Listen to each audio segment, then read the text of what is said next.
Hello प्यारे बच्चों, कैसे हैं आप सभी। मैं होप कर रहा हूं कि आप सभी बहुत अच्छे हैं।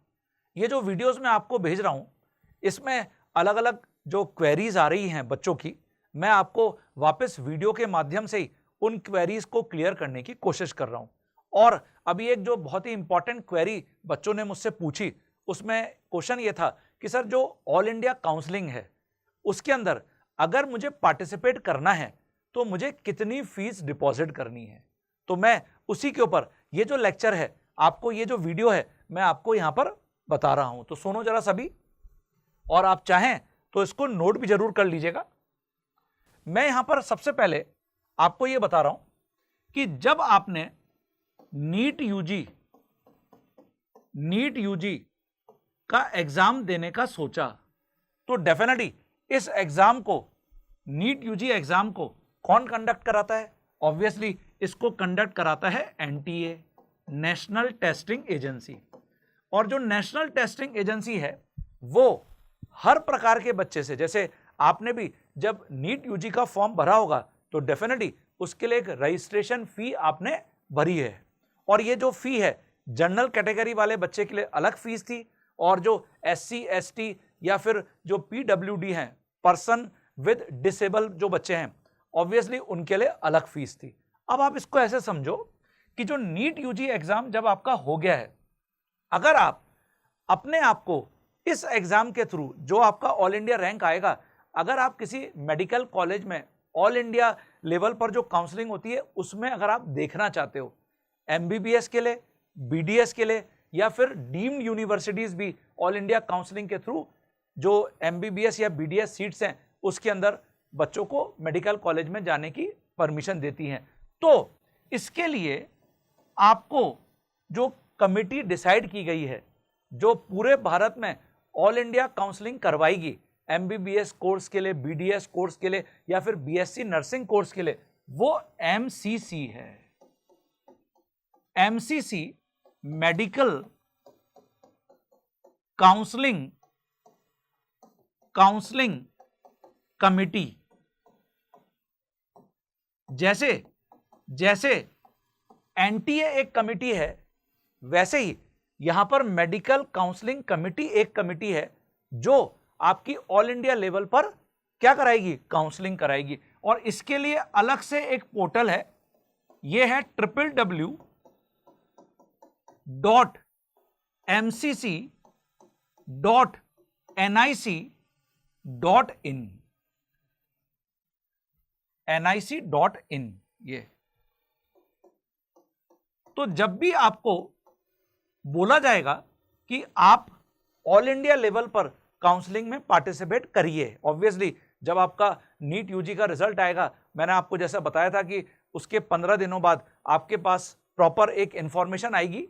और ये जो विंडो है, जैसे अगर आप आज जाकर ये वेबसाइट को ओपन करेंगे mcc.nic.in, तो इसमें लास्ट ईयर की जो इंफॉर्मेशन है केवल वो अभी वहां पर दिख रही हैं, क्योंकि अभी ये पोर्टल 2025 के लिए अपडेट होना है। तो अब अगर आप ऑल इंडिया काउंसलिंग में पार्टिसिपेट करना चाह रहे हैं, ऑल इंडिया काउंसलिंग में पार्टिसिपेट करना चाह रहे हैं फॉर ऑल इंडिया कोटा, तो फिर आपको यहां पर अपना रजिस्ट्रेशन करवाना पड़ेगा। तो देखिए मैं यहां पर लिख रहा हूं, सबसे पहले रजिस्ट्रेशन अमाउंट। ये जो रजिस्ट्रेशन अमाउंट है, रजिस्ट्रेशन जो फी है, ये हमेशा नॉन रिफंडेबल है। मतलब एक बार आपने फीस यहां पर डिपॉजिट कर दी, अब आपको ये वापस नहीं मिलने वाली। तो ये जो रजिस्ट्रेशन अमाउंट है जनरल कैटेगरी वाले बच्चे के लिए, ये अमाउंट इंडियन रुपीस के अंदर 1000 रुपीज है। 1000 रुपीज मतलब अगर आप ऑल इंडिया काउंसलिंग में पार्टिसिपेट करना चाहते हैं तो आपको एक नॉन रिफंडेबल जो अमाउंट है वो 1000 रुपीज का इस mcc.nic.in पर डिपॉजिट कराना पड़ेगा। ये मैं आप सबको बता दूं, सब कुछ केवल ऑनलाइन ही होगा, आपको किसी को ऑफलाइन जाकर किसी को अमाउंट देके नहीं आना। तो कंप्लीट जो भी आपका रजिस्ट्रेशन अमाउंट है वो केवल ऑनलाइन ही डिपॉजिट होगा। और जो दूसरे बच्चे हैं एससी कैटेगरी, एसटी कैटेगरी या जो पर्सन विद डिसेबल बच्चे हैं या फिर ओबीसी कैटेगरी, इन सब के लिए ये अमाउंट 500 रुपीज है, 500 रुपीज। तो जो जनरल कैटेगरी का बच्चा है उसके लिए 1000 है। ये मैं आपको 2024 के जो पोर्टल पर बच्चों ने फीस डिपॉजिट करी थी उसके बारे में अभी बता रहा हूं। हो सकता है कि 2025 में इस अमाउंट में थोड़ा सा वेरिएशन आए, तो डेफिनेटली इसको आप ध्यान रखें, ठीक है। ऐसा नहीं है कि मैं आपको एकदम अभी बोल रहा हूं कि 2025 में भी बिल्कुल सेम अमाउंट होगा, ये 2024 का सारा अमाउंट है। अब ये तो अमाउंट नॉन रिफंडेबल अमाउंट है जो पोर्टल पर आपने डिपॉजिट किया, अब आपको ये वापस नहीं मिलेगा और ये आपको अलाउ करेगा कि आप ऑल इंडिया काउंसलिंग में पार्टिसिपेट कर सकते हैं। इसके साथ साथ आपको एक सिक्योरिटी डिपॉजिट भी करना पड़ेगा, सिक्योरिटी फी। ये जो सिक्योरिटी फी है ये रिफंडेबल है, लेकिन यहां पर फिर बहुत इंपॉर्टेंट पॉइंट है, ये रिफंडेबल है केवल फर्स्ट राउंड की काउंसलिंग तक। अगर आप फर्स्ट राउंड की काउंसलिंग में पार्टिसिपेट कर रहे हैं और आपको वहां पर कोई कॉलेज नहीं मिला, कई बच्चे ऐसे होते हैं जो मजाक में देख लेते हैं कि चलो फर्स्ट राउंड की काउंसलिंग में पार्टिसिपेट कर लेते हैं, लेकिन आपको वहां पर कॉलेज नहीं मिला और आपने पूरी प्रक्रिया से बाहर होने का सोचा, तो फर्स्ट राउंड को हम फ्री एग्जिट राउंड भी बोलते हैं कि आप वहां से बाहर हो जाइए, आपको ये अमाउंट आप क्लेम कर सकते हैं, आपको वापस रिफंड हो जाएगा। तो अगर बच्चे जो गवर्नमेंट सीट्स हैं, अगर गवर्नमेंट सीट्स हैं जैसे गवर्नमेंट एमबीबीएस हो गया, गवर्नमेंट बीडीएस हो गया, उसमें ऑल इंडिया लेवल पर जितने भी गवर्नमेंट कॉलेजेस में एमबीबीएस और बीडीएस के लिए आप फाइट करेंगे, तो यहां पर आपको ₹10,000 ये भी डिपॉजिट करने पड़ेंगे, ये रिफंडेबल हैं। तो एक तरीके से जनरल कैटेगरी वाले बच्चे को 1,000 रुपए जो नॉन रिफंडेबल है और 10,000 रुपए, इसका मतलब टोटल 11,000 रुपए आपको डिपॉजिट करने पड़ सकते हैं। हो सकता है इसमें थोड़ा सा कुछ वेरिएशन अमाउंट में आगे हो सकता है 2025 की काउंसलिंग के लिए। और जो बच्चे SC ST OBC या जो पर्सन विद डिसेबल बच्चे हैं, उनको ये अमाउंट 5,000 रुपए लगेगा इंडियन रुपीस के अंदर। तो इस प्रकार से जनरल कैटेगरी वाले बच्चे का टोटल अमाउंट किसके लिए गवर्नमेंट जो एमबीबीएस सीट्स हैं, जो मैंने आपको ऑलरेडी एक वीडियो भेजा था कि आप एम्स में पार्टिसिपेट करना चाहते हैं, आप किसी भी और बीएचयू में पार्टिसिपेट करना चाहते हैं, आप जो अलीगढ़ मुस्लिम यूनिवर्सिटी उसमें पार्टिसिपेट करना चाहते हैं, एएफएमसी में पार्टिसिपेट करना चाहते हैं, तो जनरल कैटेगरी वाले बच्चे को एमबीबीएस के लिए प्लस बीडीएस कोर्स के लिए अगर वो अप्लाई कर रहा है और प्लस वो जो बीएससी नर्सिंग कोर्स है अगर उसके लिए अप्लाई कर रहा है, तो सबकी काउंसलिंग आपको इसी के थ्रू करनी है, एमसीसी के थ्रू करनी है, ठीक है। अगर आप डीम्ड यूनिवर्सिटीज में भी पार्टिसिपेट करना चाहते हैं, जो डीम्ड यूनिवर्सिटीज हैं जिसकी काउंसलिंग भी ऑल इंडिया काउंसलिंग के थ्रू होती है, डीम्ड यूनिवर्सिटीज में भी पार्टिसिपेट करना चाहते हैं, है ना, तो फॉर ऑल कैटेगरी स्टूडेंट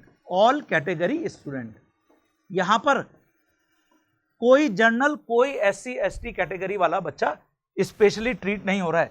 इसके लिए जो नॉन रिफंडेबल रजिस्ट्रेशन अमाउंट है जो वन टाइम होगा, ये आपको 5,000 रुपए डिपॉजिट कराना है।